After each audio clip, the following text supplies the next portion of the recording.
Mga kaibigan, isang magandang umaga sa inyong lahat. Narito na ang isang programang inyong mapapakinggan. Hatid sa inyo ni Mel Elizalde, batikang broadcast journalist, sa kanyang pagtalakay sa mga napapanahong balita sa loob at labas ng ating bansa. Gayon din sa pagbibigay ng mga kaalaman na kanyang tinipon tungkol sa kalusugan, ekonomiya, agrikultura, pangkabuhayan, politika at ang sitwasyon sa katahimikan ng bansa. At ngayon, narito na ang guro ng palatuntunan, Mel Elizalde.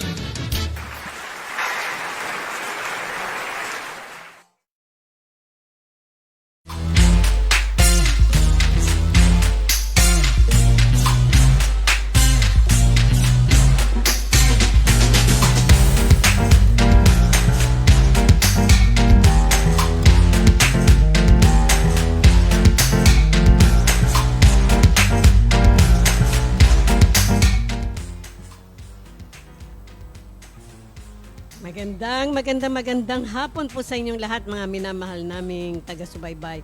Kumusta po kayo at welcome po dito sa ating programang Kadiskarte with your Kadiskarte Mel Elizalde po dito sa Estudyong Elizalde Broadcasting mula sa Calakhang, Maynila. Ngayon ay June 19, 2023. Siyempre, hindi natin kakalimutan batiin ang ikailang taon na ba ng ating national hero. Walang iba kundi si Dr. Jose Protasio Rizal, di ba? Na isa nating pinagmamalaking bayani ng ating bayan. At syempre, maraming nagawa at kung ating pong lilimi, ating pong pagbabalik tanaw, ang kanyang librong isinulat, No Limitang Hire at El Filibusterismo, na naglalarawan ng mga pangyayari o mga ika nga po, yung mga paglalarawan during the Spanish time, na kung saan sinakop po tayo ng Spanish government for more than 300 years. Kaya nga po itong ating mga wika, ang ating wika ay marami pong mga hanggang ngayon ay nakakasama pa ang mga wikang Espanyol, no? Meron pang bahid. Kung kaya't yan ay nagpapaalala sa atin ng matagal na pakikipag-relasyon natin sa gobyernong Espanyol. At finally, tayo ay nakakawala na sa kanila, pero dumating naman ang mga Amerikano. Sus Mariosep, wala nang tigil, ano? Talagang ganyan ang buhay eh. But then ngayon, sapagkat marami po tayong mga pag-uusapan at ngayon, maganda itong pag-uusapan natin kasi kaninang umaga sa ating pong EB Talakayan, medyo nakakatakot ho yung pinag-usapan natin, no? Siguro kung kayo po ay tumutok sa ating programa, marahil ay narinig nyo o nalaman ninyo kung ano yung ating mga pinag-usapan. At any rate, ngayon po ang pag-uusapan natin, medyo magandang balita ito sa mga car owners, no? Sapagkat anong sabi? 5 years registration validity ng brand new car isinulong ng LTO. Okay. Brand new car ho ito, yung bago. Kasi alam niyo po ba, ng mga minamahal nating kadiskarte, ang ating pong mga sasakyan ay talagang hindi po ba parating inirerehistro natin every year, no? At yun ay base sa ano yung huling bilang, halimbawa 302, February kayo ang inyong registration. Kaya talagang nahihirapan at sumasakit ang ulo ng mga car owners kasi biruin nyo, every year magre-registered kayo ng sasakyan, di po ba? Una, pera. Ang bilis ho ng araw hindi ba? Wala pang isang taon, bayad na naman. Alam nyo, ang pinakamababang bayarin dyan kahit luma na yung kotse nyo, nasa 5,000 pa rin. At saka siyempre yung panahon ho na inyong gugugulin sa pagre-register ng inyong sasakyan. Pero ngayon, dahil nga ito ay isinulong ni Cagayan de Oro Representative Lorden Swan sa Kamara na mahabang validity period ng motor vehicle registration. Yun nga po, 5 years registration. Layo ng panukalang Extended Motor Vehicle Registration Act o House Bill 8438 na wag na hong papuntahin ng tanggapan ng Land Transportation Office o LTO taon-taon ang mga car owners, di ho ba? Kasi nakakakonsumi.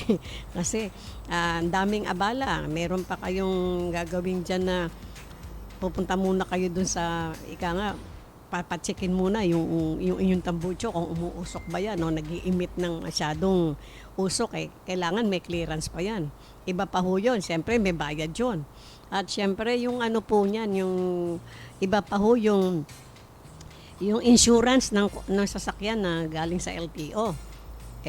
Kahit na yung ating mga sasakyan inirerehistro natin sa ibang insurance tayo mismo, iba pa ho yung babayaran natin whether we like it or not sa LTO, no? Pero bago ho tayo magpatuloy, gusto kong basahin ho itong mga nag-shoutout sa atin.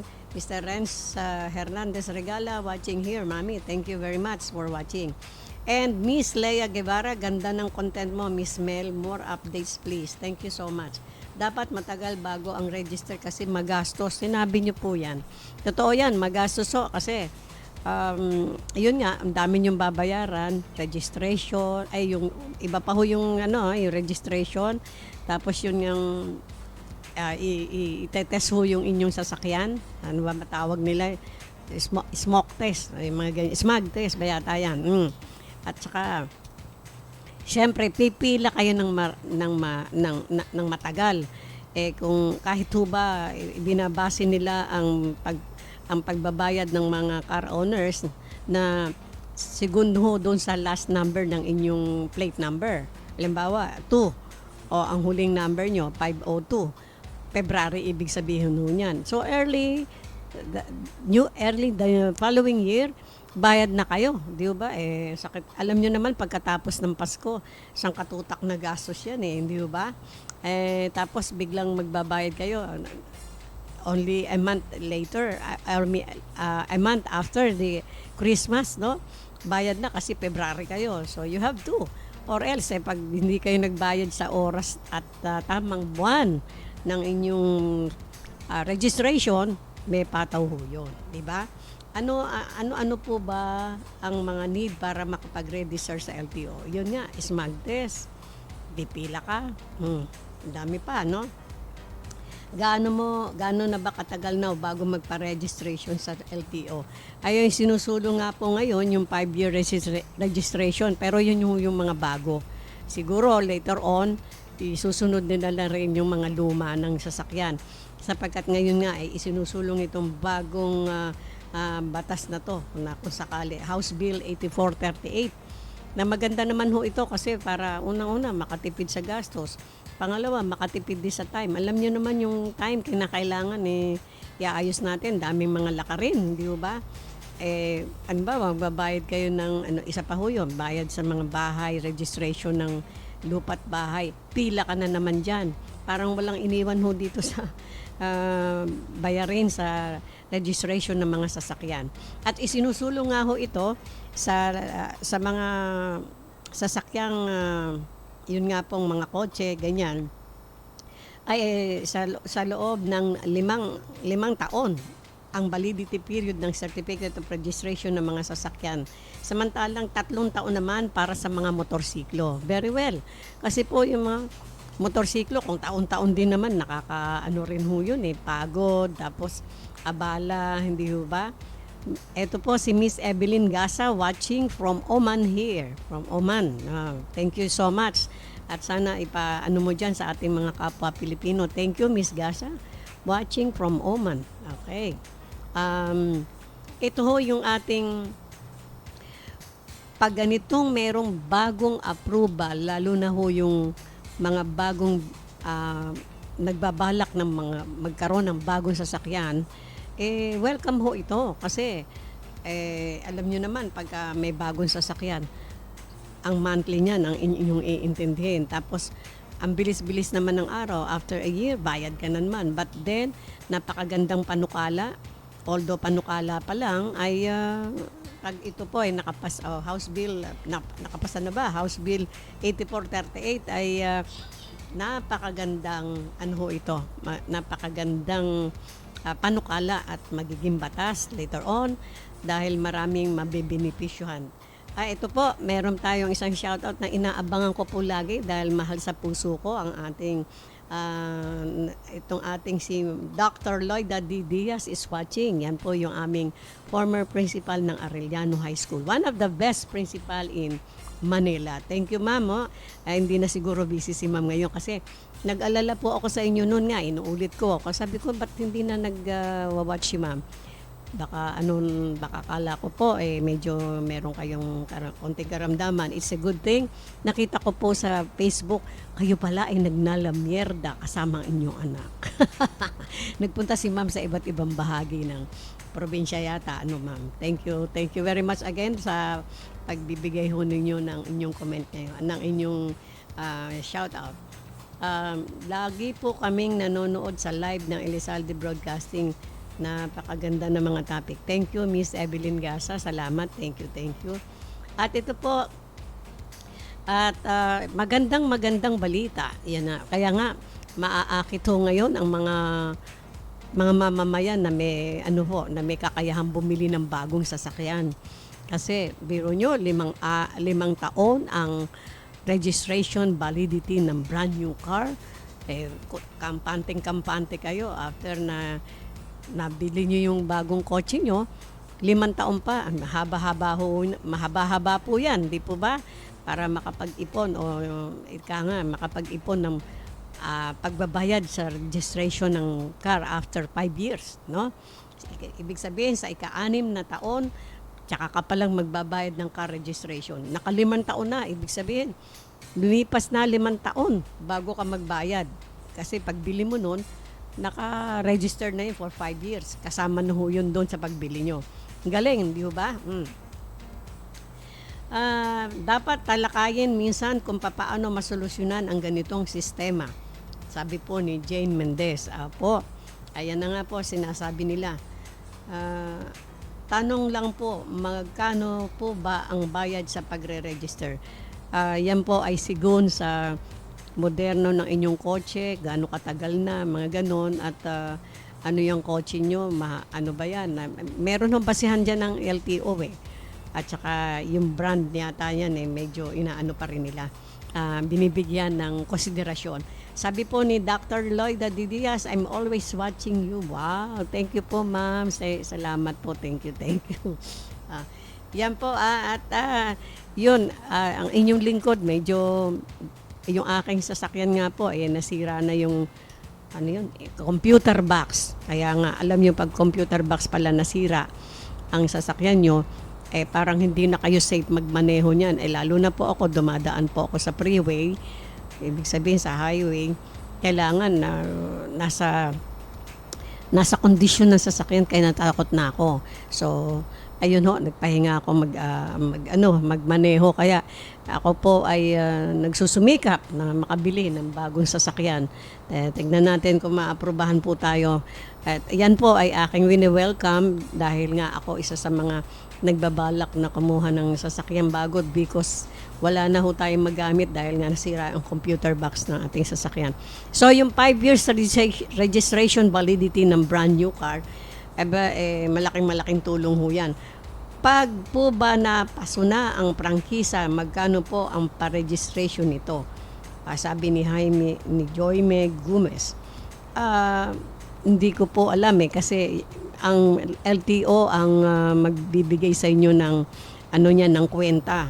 Pero hindi naman ho siguro masyado mataas yan. Pag napaso lang yung registration nyo, halimbawa 1 taon, hindi nyo nabayaran, ayun, siyempre may patong ho yan. Kahit sino namang para din yung nangungutang tayo, di ba? May dagdag kuno, no? Tama lang po 'yon. So, ano sabi ni Ma'am? Miss you, Ma'am Mel. Miss you also, Ma'am. Talaga si Dr. Diaz, miss ko po kayo. Sana magkita naman ho tayo. No, yan po. Ang car registration, wag ho natin yang iisnabin.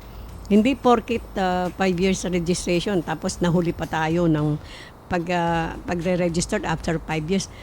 Malaki na hong kapabayaan yun. Di ba? Kasi 5 years na nga yung binigay sa atin, nahuli pa tayo. Nakita niyo po yon kasi yung 1 taon, pwedeng sabihin pa na every year kasi ang registration ngayon, baka sabihin pa natin na talagang mahirap talaga kasi isang taon ay napakabilis ng araw. Pero itong 5 years na registration validity, malaking ano ho ito, ika nga po, tulong sa mga car owners, no?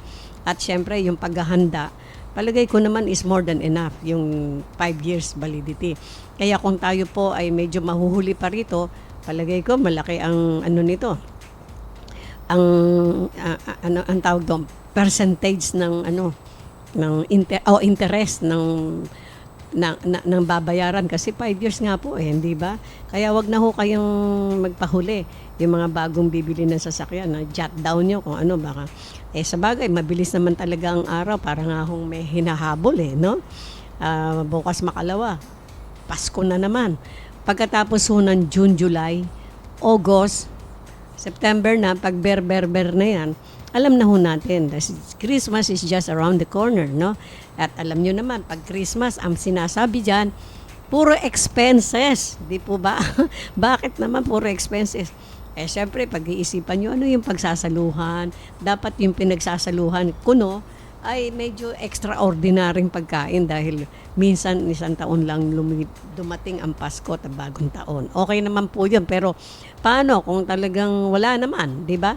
Ang maganda lang, yung lagi tayong nagsasama-sama sa hapagkainan. Yun lang naman ho importante. At walang nababawas sa pamilya. Di po ba? Yun maganda.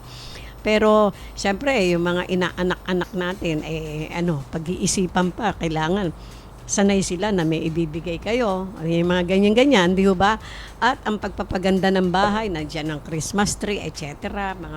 Mga parol-parol, anak ng baka, katakot-takot na, expenses. Kaya nga po, tapos biglang yung kotse nyo pala is January. O 201 yung huli, 1. Ibig sabihin, January. Bayad na. Katatapos lang ng gastusan, di ba? Sabi nga po ni Mr. Alan G. Ramos, tama yan. Dapat mabigyan ng mahabang panahon para hindi magastos. Kailangan. At sabi po ni Jeff Castro, malaking tulong talaga ito para makatipid man lang kasi mahal na bilihin. Dami po kasi ma'am ng mga pasuna. Ano po ba ang mga kailangang papeles nito? Siyempre po, yung inyong ORCR, no, ng pinagbayaran. Yung yung OR ng pinagbayaran po sa huling registration ninyo kung ilang taon kayong, kung anong taon kayo huling nagbayad. Para makikita yun. Anyway, kahit hindi nyo dala yun, naka-computerize yan Pero mas maganda, dala nyo po ang inyong mga resibo. Para wala nang tanong-tanong, di ba? Iba yung meron kayong sariling kopya. Yan nga po ang ating maganda-gandang balita ngayon kasi alam nyo naman may magandang balita, merong hindi. Katulad kanina yung ibinalita natin kanina sa ating IB Talakayan, medyo talagang nakakapanindig balahibo yan di ba? Pero ngayon, sabi ho ni Mr. Rodolfo Santo Domingo is watching. Alam nyo po, itong si Mr. Rodolfo Santo Domingo is one of my friend. Ang galing ho nito, licensed broker and at the same time CPA. Ayan, sabi ho yan. At mabuti naman at medyo, hi Tita Mel, watching you now. Keep it up. Thank you so much, Rudy. Mr. Rodolfo Santo Domingo, a licensed broker and at the same time a CPA. Magaling. Kaya kung meron ho kayong gustong ibenta dyan pagbibili, tumawag lang ho kayo dito sa Elizalde at best friend ko ho ito si Mr. Santo Domingo, no? So yan po, pero bago ho tayo maghiwa-hiwalay, gusto ko ho kasing batiin yung ating mga kaibigan dyan sa Kingdom of Saudi Arabia, si Mr. Ferds Ibrahim Sabado. Ano ba, anak, mukhang hindi na yata tayo nagkakaniig kasi siya po yung nagre-report dyan sa Kingdom of Saudi Arabia. Pagka may mga problema po yung ating mga OFW dyan, malaking tulong sa atin yan kasi isa po siyang Pilipino na natagal nang nandiyan sa Saudi Arabia at isang magaling na engineer. Fat Gamer TV, mega watching from Pampanga, Bulacan. Thank you very much from Pampanga and Bulacan. Kailan po ba ito maaaprubahan itong batas na ito at ano po ang panukala? Ayan, yung batas na yan, sinabi ho, isinusulong pa lang ni Cagayan de Oro Representative Lorden Suan sa Kamara. Layo na ng panakwalang batas na ito, na yung pong House Bill 8438, 8438, yan.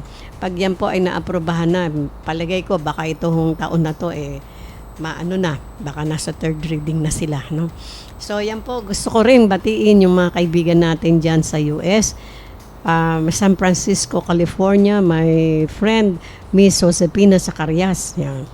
At alam ko, nag-birthday siya nung mga nakaraang panahon. Thank you.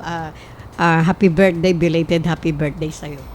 At saka, yung mga kaibigan ho natin dyan sa San Jose, California, si Miss Cholay Garcia Hontiveros and her husband Hill Hontiveros. So hanggang sa muli, mga minamahal kong kadiskarte, sana po ay lagi kayong sumubaybay sa ating programa at wag niyo pong kalilimutan na i-like, follow, and subscribe ang ating pong mga programa sa ating pong YouTube channel at sa ating Facebook channel, ang Elizalde Broadcasting.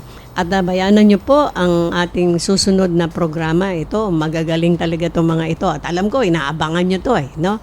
Yung pong programa ni Red Nax Ruiz Tejada. Okay, so hanggang sa muli. Don't forget, I always say, I love you all. Bye-bye.